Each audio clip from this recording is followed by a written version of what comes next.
Your iPhones and iPods are made by Apple, right? Wrong. Your iPods and iPhones are designed by Apple but are manufactured in China. America used to have lots of factories, but it cost a lot of money, so we started outsourcing to China because they have cheap working costs. Yeah, and then Apple sends their design to China, and China sends back the finished product. Then Apple sends another design, and China sends back another wave of products. And then it keeps going back and forth and back and forth and back and forth and back and forth and back and forth, and I'm getting dizzy. Way cool business person. Okay, we have here with us Ashley Wilhelm, and she has a manufacturing plant in Shanghai, China, that manufactures air conditioning components. And I'm going to ask her a few questions. What do you do for your job? Today, currently at our company, WillSpec Technologies, I handle all of the human resources. I do all of the interviewing, the hiring, the firing, so my job is both positive and negative, but it's necessary for companies such as ours. Well, what kind of products do you make? WillSpec Technologies manufactures air conditioning and heating components for the HVAC, refrigeration, automotive, and medical industries. We manufacture air conditioning parts that go inside of an air conditioning unit. Could you explain HVAC? Yes. HVAC is essentially heating and vacuum air conditioning systems.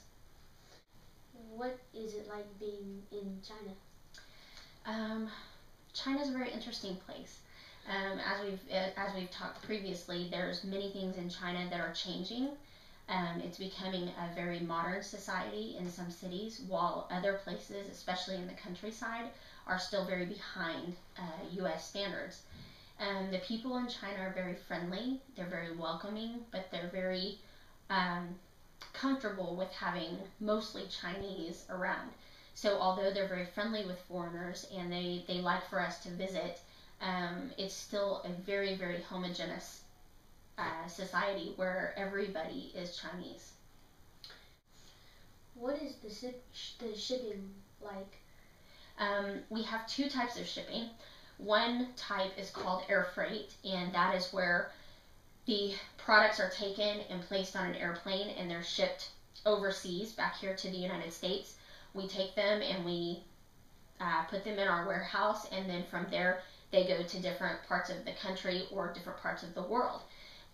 We also have ocean freight, which is where most of the products get shipped by, and that means that they actually go to the port, they're put in a container, a large container, and they're shipped by a ship across the ocean. Normally takes about 3 weeks, and then they arrive here in the United States and are trucked on a semi-truck or a train all the way to Oklahoma. And the same thing happens. Our warehouse organizes it, and then we check it out, make sure that everything looks okay, and it's shipped to the customer. China may be the world's largest exporter, but they have help. Really? Yeah, China might gather minerals from, say, Australia and microchips from Taiwan, using software developed by teams in Redmond, Washington, to assemble all of your iPods. No way. And then it gets shipped to your local Apple store. Wow. It's really cool, isn't it? Yeah.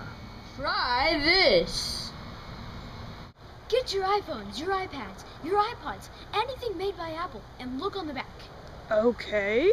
Come closer. Closer. Closer. And now look at this tiny writing right there, and it says, assembled in China. Uh-huh. Yeah. According to a Wired magazine article, the working conditions are bad. What are your working conditions like? In our manufacturing plant that we own at ECS International, our employees are able to have a Chinese-style work environment. And by that, I mean we have a general manager that's Chinese. All of the workers are Chinese. They're able to eat Chinese meals during lunch. They have all of their instructions and their documentation is in Chinese so that it's easier for them to do their work. However, they have a Western business management style from the U.S. we usually have our employees from China or from the U.S. travel to China about every 2 to 3 weeks, and our managers go over to make sure that everybody understands the manufacturing standards that have to be kept must meet the U.S. standard. That's because our products have to be shipped around the world outside of China, and our customers are both European and American, and in some cases we have Asian customers as well. So our Chinese employees have to abide by Chinese rules and laws, but they have to manufacture product that's accepted by the rest of the world, particularly the U.S. Okay, thank you. Thank you so much. I appreciate it. Please join me on Consider the Following. In China, it costs more than a month's salary to buy an iPod, and that's without buying food, housing, or any other basic needs. Which would you choose? The food or the iPod? Thank you for joining me on Consider the Following. Did you know that? Foxconn, which makes all Apple products, has 1 million employees. Now you know. 50,000 people work directly for Apple, 25,000 overseas, and 25,000 in the USA. I bet you're wondering why China is so big on manufacturing. Sure. Well, back in the 1960s, the Chinese leader wanted everyone to be the same. Uh-oh. Yeah, they had to dress the same, they had to have the same amount of money. The Chinese government wanted nobody to feel like they were any better than everyone else. That's not very good. No, it wasn't. The people didn't like it. So for about 10 years in China, there was complete chaos. That was called the Cultural Revolution. Now, nobody wants to go back to that. So they make stuff so that they can make a lot of money. And in China, it's a big status symbol to have a real, authentic iPod. Wow. Did you know that?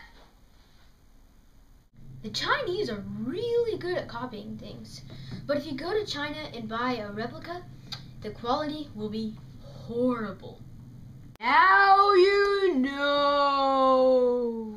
Well, that was our show. Thanks for watching. Now, if you'll excuse me, I've got some playing to do.